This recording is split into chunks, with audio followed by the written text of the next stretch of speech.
If one person in a small town called Possum Trot can do what she did, we all can be a part of that change. It's going to change our communities. It's going to change our cities and our societies if we do this. 11th of October, guys, go watch it.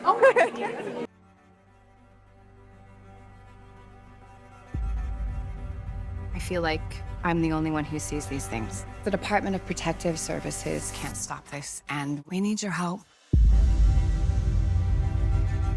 Mama left us without warning. I want to love like Mama did. Adoption? How we gonna do this with all we got already going on? I think they're here. Are you sure these people want us? No, sweetheart. I know they do.